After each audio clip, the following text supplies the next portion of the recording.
দিদি যতদিন থাকবে ভিক্ষে করে খেতে হবে। তো মসজিদটা তো আপনাদের আবেগ। মসজিদটা আর কি দেখলে শুধু হবে? পেটে ভাত নিয়ে আর মসজিদ দেখলে হবে? মমতা বন্দ্যোপাধ্যায় যতদিন থাকবে আপনাদের এই হাল এই হাল। আমাদের যান জীবন খেয়ে যাবে। কিন্তু মেম্বাররা থাকলে কি হবে? যারা পাচ্ছে 3টে 4টে করে পাচ্ছে, ছাদের সেইটাই। ছাদ 3তলা 4তলা করে বিল্ডিং ভাবছে, আর আমাদের দেখতে পানি কি অবস্থা দেখতে পাচ্ছেন তো? তৃণমূল এসে কিছু পাইনি না। আমাদের এইটা ভাইরাল হবে, টিএমসি লোকেরা এসে ঠেঙাবে, এই তো নাকি? ভয় পায় এলাকার মানুষ বলতে। হ্যাঁ, এখন তো ভয় করতে হবে, ওদের হাতে সব থানা পুলিশ। যে পাইপলাইনের জল, ওই পাইপলাইনের জল বাড়িতে আসে? না আমাদের দেয়নি, কল দেয়নি। কল দেয়নি কেন জানি না, সে ওই পাতে দিয়ে ও পাতে চলে গেছে, এপারে ঢোকেনি। পরিবর্তন বলতে মানে বিজেপি বলছে পরিবর্তন মানে বিজেপি আসবে, বামেরা বলছে পরিবর্তন মানে বামেরা আসবে। তা আপনাদের মতে কি পরিবর্তন হলে কারা আসবে? আর যদি বিজেপি আসে আপনাদের কোনো সুবিধা হবে? আমরা জোয়ারে কাজ করেছিলাম টিএমসি তে, টাকা প্রায় এই তো 100 দিনের কাজ আবার নাকি চালু হওয়ার কথা, তো আপনারা সব খবর টবর পাচ্ছেন না যে 100 দিনের কাজ কবে শুরু হবে? টাকাই দেয়নি। কতদিন কাজ করেছেন? 17 দিন কাজ করে। 17 দিন। কিছু কিছু রাস্তা এখনো পড়ে আছে, যে রাস্তাগুলো এখনো মানে করেনি, ঢালাইও দেয়নি। আমার লক্ষ্মী ভান্ডারতে কোনো লাভ নেই। লক্ষ্মী ভান্ডার ঝাড়টা বন্ধ হয়ে যাওয়া এ করলে তবু জিনিসপত্রের দামও কম হবে। চাই না আমরা যে লক্ষ্মী মানে ভান্ডার। এই 500 টাকাটা বাড়ালো, এদিকে এই দামগুলোও বাড়লো। হ্যাঁ, সব দাম বাড়েছে। হ্যাঁ, 21 থেকে 26-এর আজকের সিরিজে আপনাদেরকে ঘুরে দেখাবো মন্দির বাজার বিধানসভা এলাকা। এই মন্দির বাজার বিধানসভা এলাকাটায় মূলত এসসি রিজার্ভ সিট। এখানে 42% এসসি ভোটার রয়েছে এবং 40% মুসলিম ভোটার রয়েছে। এখানে তৃণমূল কংগ্রেসেরই এমএলএ রয়েছে 2011 সালের পর থেকে জয়দেব হালদার। তিনি 2011, 2016 এবং 2021 তিনবারেরই বিধায়ক। তবে এবারে 2026-এর যে বিধানসভা নির্বাচন, সেখানে তৃণমূলের সঙ্গে মূল বিরোধ কিন্তু হতে চলেছে আইএসএফের, এমনটাই মনে করা হচ্ছে। এখানে আইএসএফের সঙ্গে কিন্তু মূলত এবারে লড়াইটা হতে পারে। এই মন্দিরবাজার বিধানসভা কেন্দ্র মথুরাপুর লোকসভা কেন্দ্রের মধ্যে পড়ে, যেখানকার এমপি বাপি হালদার।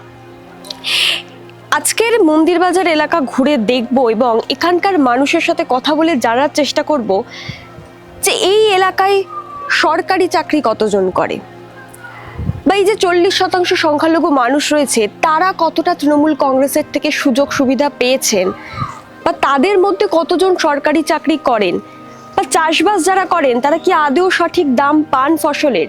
100 দিনের কাজের টাকা সেটা কি তাদের ঘরে এসছে? এই প্রশ্নটার উত্তর খোঁজার চেষ্টা করবো। আর সেই সঙ্গে মহিলারা কি এখানে সত্যি চাকরি করতে পারেন, বা তাদের কি এখানে কাজের সুযোগ রয়েছে? এছাড়াও আরো বিভিন্ন যে সমস্ত ইস্যু রয়েছে সে সমস্ত ইস্যুরই উত্তর খোঁজার চেষ্টা করব, মানুষের সঙ্গে কথা বলবো, জানার চেষ্টা করব মন্দির বাজার এলাকা এই বিগত 2011 সালের পর থেকে যে 2026 সাল, আজকের এই 15 বছরে মন্দির বাজার এলাকার উন্নয়ন কতটা হয়েছে, উন্নতি কতটা হয়েছে, মানুষ কেমন রয়েছে। চলুন কথা বলে নি তাদের সাথে।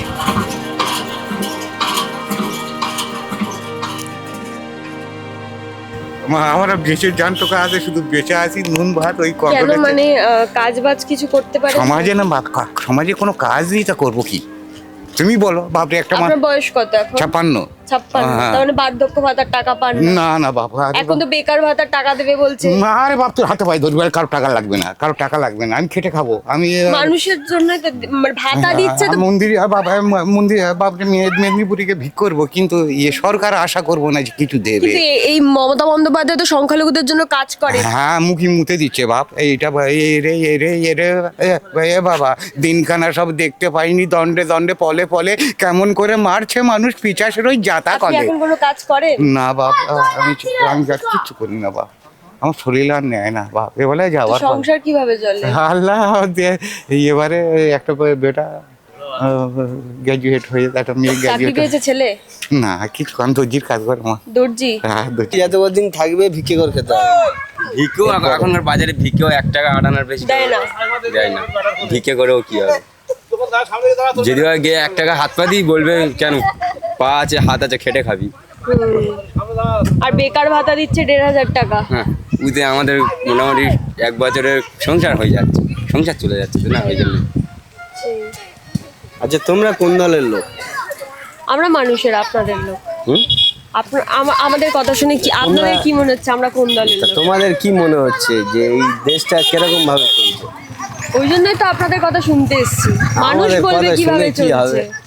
আমাদের এইটা ভাইরাল হবে, টিএমসির লোকেরা এসে ঠেঙাবে, এই তো নাকি? ভয় পায় এলাকার মানুষ বলতে। হ্যাঁ, ভয় এখন তো এলাকার ভয় মানুষ- করতে হবে, ওদের হাতে সব থানা পুলিশ ভাগে। মানে মানুষ ভোট দেবে, মানুষ তারপরে নিজেদের অসুবিধা বলতে গেলে তাদেরকে মার খেতে হবে এলাকার নেতাদের কাছে। হচ্ছে তো এলাকার মার খেতে হবে আর হবে না, যার পাওয়ার আছে সে মার খাবে। মানে ভোটও তো আপনাদের থেকে নেবে, নিজের সিটটা ধরেও রাখবে, আবার কিছু মানে বিপক্ষে বলতেও পারবেন না যদি না। মারধর কি কেউ করবে? না মারধর না করে হুমকি হুমকি তো দেবে, আসবে। ভয় দেখাবে, ভয় তো দেখাবে। এগুলোই করবে। কি ওষুধ কেনে, হোমিওপ্যাথি না অ্যালোপ্যাথি? আগে অ্যালোপ্যাথি খেতাম, বড্ড টাকা নেয়, এবারে পারি না, বড় টাকা নাই। হয় না কোটায়, ওই জন্য হোমিওপ্যাথি খাই। এখন কি করবো, অ্যালোপ্যাথি দুবার গেলে 500 টাকা দেয়, হয় না, দুবার গেলে ওষুধের তো এখন প্রচুর দাম, প্রচুর দাম, হয় না, 1000 টাকায় হয়। হয় না। আজকে সকাল থেকেই মন্দির বাজার বিধানসভার বিভিন্ন এলাকা ঘুরে দেখছিলাম, মানুষজনের সাথে কথা বলে জানতে জানার চেষ্টা করছিলাম যে এই এলাকায় 2011 সালে তৃণমূল কংগ্রেস ক্ষমতায় আসার পর থেকে যেহেতু জয়দেব হালদারই 3টে বারেরই এমএলএ, অর্থাৎ 2011, 2016, 2021 তিনবারে তিনিই এমএলএ হয়েছেন, তিনিই জিতেছেন।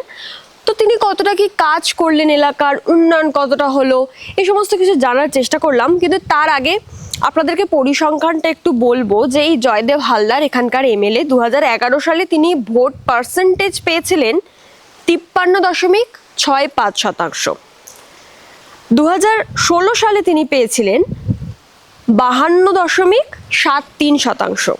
দ্বিতীয় স্থানে ছিল সিপিআইএম 38.78%, আর বিজেপি ছিল চতুর্থ স্থানে 8 বিজেপির প্রার্থী তিনি পেয়েছিলেন 4.84%। এবার আসে 2021 সাল। 2021 সালে জয়দেব হালদার তিনি ভোট পার্সেন্টেজ তার কমে গেল, তিনি পেলেন 48.04। বিজেপি এখানে অনেকটা ভোট পার্সেন্টেজ বাড়িয়ে ফেলেছে, 36.6%, এবং বামেরা তলানিতে চলে যায়।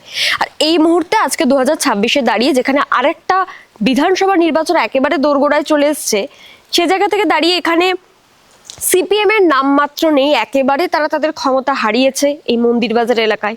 বিজেপি ক্ষমতা বাড়িয়েছে, এখানে রীতিমতো ধর্ম নিয়ে রাজনীতি হয়, জগদ্ধাত্রী পুজোয় মূর্তি ভাঙা থেকে শুরু করে মন্দিরে আক্রমণ, এই সমস্ত কিছু হয়। এবং দুর্গাপুজোয় পারমিশন না পাওয়া, অনেক পূজা মণ্ডপগুলোতে পারমিশন না পাওয়া, যার ফলে এই যে ধর্ম নিয়ে রাজনীতির বীজ কিন্তু এই দক্ষিণ 24 পরগনার মন্দিরবাজার বিধানসভা এলাকাতেও পুঁতে দেওয়া হয়েছে। তো এখানে লড়াইটা অনেকেই মনে করেন যে আইএসএফ এখানে একটা প্রাধান্য পেতে পারে বা আইএসএফ উঠে আসছে, কিন্তু অনেকেই আবার মনে করেন আইএসএফ এর তেমন কিছু তারা দেখতেই পান না। তো সেই অর্থে দেখতে গেলে এখানে লড়াইটা তৃণমূল বনাম বিজেপি, বা কোনো কোনো হয়তো বুথে সেখানে তৃণমূল বনাম আইএসএফ। এবং সব থেকে মজার বিষয় হলো এই যে মন্দিরবাজার বিধানসভা এলাকা, এখানে কাছাকাছি কিন্তু কোনো হসপিটাল নেই। ভালো হসপিটাল পেতে গেলে তাদের হয় ডায়মন্ড হারবার কিংবা আরও বেশ কিছুটা দূরে কোনো হসপিটালে যেতে হয়। জলের সমস্যা, মারাত্মক সমস্যা এখানে। পাইপলাইনের কাজ অনেক জায়গায় হয়েছে, ঘরে ঘরে কল পৌঁছেছে, কিন্তু জল পৌঁছায়নি। 6 মাস আগে, কোথাও 8 মাস আগে, কোথাও 1 বছর আগে পাইপলাইনের কাজ সম্পূর্ণ হয়ে গেছে, কিন্তু জল এখনো অবধি তাদের ঘরে এসে পৌঁছায়নি। তাই এখনো তাদের এই আর্সেনিক যুক্ত জল, মানে প্রচন্ড পরিমাণে জলে আয়রন, সেই জল তাদের গামছা দিয়ে ছেঁকে খেতে হচ্ছে। আর সেটা না হলে তারা কি করছেন, যে 30 টাকার 20 লিটারের ড্রাম কিনে আনছেন। এইভাবেই তাদের জলের সমস্যা।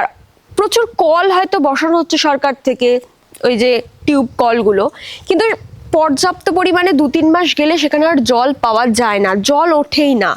কোনো কোনো জায়গায় জল তুলতে, মানে জল যদি পাম্প করা হয় কল, সেখানে ময়লা উঠে আসছে, কিন্তু জল উঠছে না, বালি উঠে আসছে। তো এলাকার মানুষের পানীয় জলের যে সমস্যা, সেটা সমস্যা হয়েই থেকে গেছে। সেই সমস্যার আজকের 15 বছরে কোনো সমাধান হয়নি। আর যদি স্কুলের কথা বলি, তাহলে আমি এখন যে জায়গাটা দাঁড়িয়ে আছি, আমি জানি না আপনারা কতটা বুঝতে পারছেন ক্যামেরাতে, এটাও কিন্তু একটা স্কুল। এলাকার মানুষজন বলছে এই স্কুলে নাকি পড়াশোনা হয়, এই স্কুলটা নাকি খোলা হয়, তবে আজকে সোমবার দাঁড়িয়ে আছে এখানে, স্কুলটা বন্ধ। খোলা থাকে না, মানুষজন বলছে এলাকায়।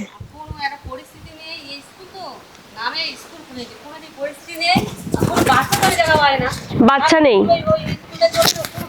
তো আপনার বাচ্চাকে কোথায় পড়াচ্ছে? কেজি স্কুলে তো অনেক টাকা দিয়ে পড়াতে হচ্ছে। অবশ্যই আমি চাই যে স্কুলটা একটু ভালো হোক। আমাদের কাছাকাছি বাড়ি কাছাকাছি বাচ্চাকে এই যে কষ্ট হয় হেঁটে আসতে যেতে, কত দূর মতিলাল সে কত দূরে কষ্ট হয় না, এটাই সামনে স্কুলটা একটু ভালো হলো, এটাই ভালো হলো, এটি দিলাম। কোনো পরিস্থিতি টিচার আছে একটা না দুটো জানি না, এটা দেখে স্কুল তো মনেও হচ্ছে না স্কুল বলে। ওই ছাগল তো এখন দেখুন ছাগল গরু সব এখানে আমি দেখলাম তো, এখানে মানে যাই তো প্রতিদিন স্কুলে, প্রতিবারে দেখলাম এখানে গরু চড়ছে ছাগল চড়ছে, কোনো ব্যাপার। প্রাইভেট স্কুলে কত টাকা দিতে হয়? আমাদের প্রাইভেট স্কুলে প্রতি মাসে 280 টাকা করে দিই। আচ্ছা, তাছাড়া এই যা খাওয়া দাওয়া বাচ্চাদের সত্যি অনেক মানে আমাদের অভাবের সংসারে একটু ইয়ে হয়। সংসারে খুবই স্বাভাবিক সেটা। আর কিন্তু আমাদের ইচ্ছা যে একটু প্রাইভেটে একটু ভালো হলে বাচ্চা কাটাতে দিলাম, সেরকম ব্যবস্থা নয়, কোনো ব্যবস্থা এখানে ভালো নয়। একটু স্কুলে স্টুডেন্ট আসবে, মানে বাচ্চারা কি বলবো, এর সময় ওই যে বর্ষাকালের সময় বাচ্চারা ছেড়ে দেবে, ওখানে জল ঘাটছে সারাক্ষণ, হাফ দিন বন্ধই থাকে। এটাই মানুষজন যেতে যেতে যেটা বলছেন, আমি এখানে দাঁড়িয়ে প্রথমে বুঝতে পারিনি এটা স্কুল, তারপর কিছুটা ঘুরে দেখার পরে দেখলাম যে স্কুলের নাম লেখা আছে। আরও একটা স্কুলে গিয়েছিলাম, কৃষ্ণদেবপুর প্রাইমারি স্কুল, সেই স্কুলটার তো নামটাও মুছে গেছে। সেখানে 5টা শিক্ষক আছে ঠিক কথা, কিন্তু ছাত্র সংখ্যা গুনে গুনে 10 জন। আর সবাই ছেলেমেয়েদেরকে কি করছেন, পয়সা খরচা করে প্রাইভেট স্কুলে পাঠাচ্ছেন, কারণ তারা মনে করছেন এই সরকারি স্কুলগুলোতে পড়াশোনা হচ্ছে না। কারণ এই যে ইনফ্রাস্ট্রাকচার আমি যদি দেখাই, যেভাবে দেওয়ালগুলো রয়েছে, দরজাগুলো রয়েছে, এটা দেখে মানে সত্যি বাবা মারা কি পাঠাবে এই স্কুলগুলোতে তাদের ছেলেমেয়েদেরকে? স্কুলে এলাকার মানুষ তারাই বলছেন যে স্কুলে নাকি ছাগল চড়ে বেড়ায়। এটাই হচ্ছে অবস্থা। বছরের পর বছর ধরে ভোট হচ্ছে, এমএলএর সিটে জিতছেন, ভোটের পার্সেন্টেজ হয়তো কিছুটা কম বেশি হচ্ছে, কিন্তু তার আসনটা বজায় থাকছে, কিন্তু এলাকার মানুষের উন্নয়ন হচ্ছে না। ছোট ছোট ছেলে মেয়েদের কাছে সরকারি স্কুলগুলো বন্ধ হয়ে যাচ্ছে, গরিব বাবা মাকে পয়সা খরচা করে তাদেরকে প্রাইভেট স্কুলে পাঠাতে হচ্ছে। আর রাস্তাঘাটের অবস্থা সেটা আপনার এই ভিডিওতেই দেখুন। কি করেন 1,500 টাকাটা তুলে আনলেন, এবার কি হবে? খাওয়া হয়ে গেল, তা কি করবো বলো, আমাদের দেশে কাজ একদম নেই। কখন ওই চাষ দেওয়া হবে, তাও সে চাষ হয় এখানে? হ্যাঁ হয়, কিন্তু এখন সে মেশিন উঠেছে না, পুরুষ মানুষদের আর কাজ হচ্ছে না, মেশিনে ধান কেটে নিচ্ছে, মহিলারা করে নিচ্ছে ওটা। হ্যাঁ ধান কেটে নিচ্ছে, এবারে রোদে দে শুকিয়ে নিয়ে চলে আসতেছে। ও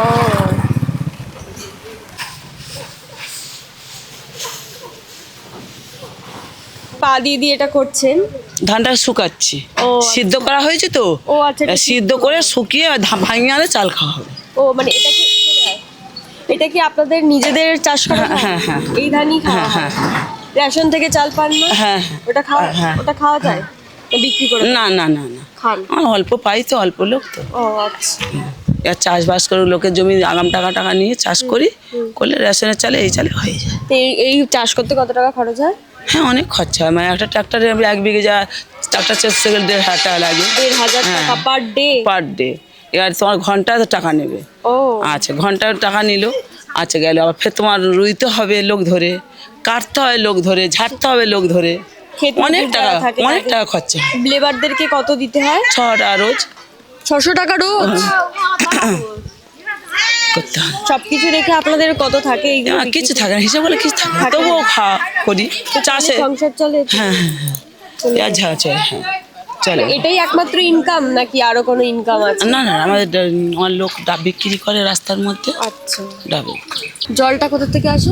জল এই কলে জল, নালে ড্যামের জল কিনে নেয়। হ্যাঁ, জলে তো খুব কল আছে, কল আছে, কলের জলে তো খুব আয়রন। হ্যাঁ আয়রন থাকে, কলের জলে আয়রন থাকে, চান করা হয়, রান্না করা হয়, হয়তো ছেঁকে নিয়ে কোনো সময় কাপড় দিয়ে ছেঁকে নেয় আয়রনের জন্যে। কিন্তু মেম্বাররা থাকলে কি হবে, যারা পাচ্ছে 3টে 4টে করে পাচ্ছে, ছাদের ছাদ 3তলা 4তলা করে বিল্ডিং ভাবছে, আর আমাদের দেখতে পারেন কি অবস্থা দেখতে পাচ্ছেন তো।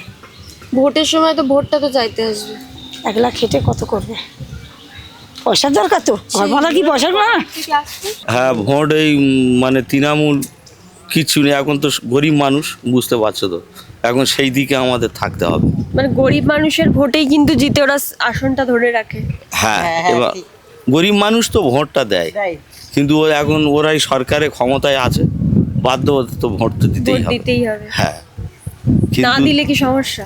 সমস্যা কোনো কিছু নেই, সেটা ব্যক্তিগত বঞ্চিত হব। বঞ্চিত হবে। হ্যাঁ, বঞ্চিত মানে হয়ে ভোট আপনি না দিলে বঞ্চিত হবেন, কিন্তু আপনি তো রাজ্যের মানুষ, আপনি রাজ্যের কথা ছেড়ে দিন, আপনি এই বিধানসভা এলাকার এই পঞ্চায়েতের মানুষ, এই পঞ্চায়েতে ভোট দিচ্ছেন, আপনি যদি বিরোধী পার্টিকে ভোট দেন আপনি সুবিধাটা পাবেন না। না, বিরোধী পার্টির পক্ষে কেউ পায়নি কিছু, যারা যে ওই তৃণমূল করলে পাবো, ওই জন্য বাধ্য তৃণমূলে আমরা। তো এটা এলাকার মানুষ বুঝছে কি করে আপনি কোথায় ভোট দিচ্ছেন? সেটা ওরা বলে দেবে তো, ও। বুঝতে পারে, সেটা বুঝতে ভোটটা কি পারে। ঠিকঠাক দিতে পারেন নিজের? হ্যাঁ, আমাদের এদিকে ভোট কোনো অসুবিধে নেই, কোনো ঝগড়াঝাটি অশান্তি দিদি কিছু এসব নাই।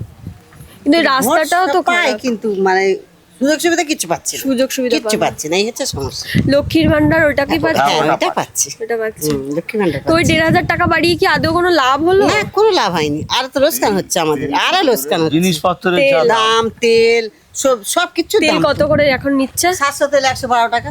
700 তেল 112 টাকা বোতল। হ্যাঁ, না মানে পাউচ।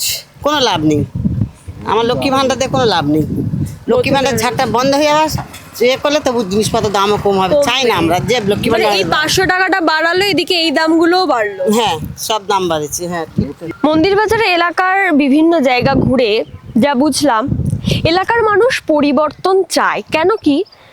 এখানকার রাস্তাঘাটের অবস্থা খারাপ, সেই রাস্তাঘাট যাতে উন্নত হয় সেটা তারা চান, স্কুলগুলো ভালো হোক এটা তারা চান, পানীয় জলটা ভালো হোক, কারণ কল বসানো হয় সরকার থেকে, হয়তো এক একটা এলাকায় 2টো কি 3টে করে, কিন্তু সেই কলের জলে যে পরিমাণ আয়রন, আর জল তুলতে গেলে বলছিলাম কিছুক্ষণ আগে, বালি উঠে আসে, শ্যাওলা উঠে আসে, মাটি উঠে আসে, তাই তারা পানীয় জলটা ভালো চান। আর যে ড্রাম 20 লিটারের 30 টাকা দিয়ে খেতে হয়, সেই 20 লিটারের ড্রাম কেনার আগে, মানে যদি আজকে আমি 20 লিটারের ড্রাম কিনতে শুরু করি, আমাকে 400 টাকা কিংবা 300 টাকা জমা রাখতে হবে যে জলের ডিলার আমাকে জল দিচ্ছে, তারপরে গিয়ে আমি 30 টাকার জলটা পাবো। অর্থাৎ 400 টাকা দিয়ে সেই ড্রামটাকে আমার কিনতে হবে, তারপরে আমি জলটা পাবো। সুতরাং পানীয় জল, এই যারা 300-400 টাকা রোজের কাজ করছেন তাদের পক্ষে প্রত্যেক দিন 2-3টে 20 লিটারের ড্রাম 30 টাকা দিয়ে কেনাটা বোধহয় সত্যি একটু কষ্টসাধ্য হয়ে পড়ে এলাকায়। তাই তারা চান যে একটা ভালো পানীয় জলের ব্যবস্থা হোক, স্কুলগুলো ভালো হোক, সব মিলিয়ে তারা পরিবর্তন চান। তবে পরিবর্তন হওয়ার পরেও তারা ভালো থাকবেন কিনা সেটা নিয়ে নিশ্চিত নন, কিন্তু পরিবর্তন কোথাও গিয়ে চান। তারা চান যে এবার বোধহয় সরকার বদলানোর সময় এসছে, তবে সরকার বদলে যাওয়ার পরে তারা ভালো থাকবেন কিনা সে নিয়ে হয়তো আশাবাদী, হয়তো ভালো থাকবেন, কিন্তু নিশ্চিত নন। তাই 2026-এর ভোটের আগে মন্দির বাজার এলাকার মানুষ অন্তত পরিবর্তনের আশাতেই দিন গুনছেন। তারা মনে করছেন যে তাদের কাছে বিকল্প আইএসএফ হতে পারে, বিজেপি তাদের কাছে বিকল্প নয়। তৃণমূলের বিরুদ্ধে এই এলাকায় আইএসএফ সংগঠন একটু একটু করে তৈরি করছে তাদের মতে, তাই তারা পরিবর্তনের আশা দেখছেন এবং 26-এর ভোটের আগে সেই আশায় তারা দিন গুনছেন। এখন বাকিটা ভোটে কি হয়, ভোটের রেজাল্টে কি হয় সেদিকে নজর রাখতে হবে। ক্যামেরায় কার্তিকের সঙ্গে ঋষিতার রিপোর্ট, হাউ।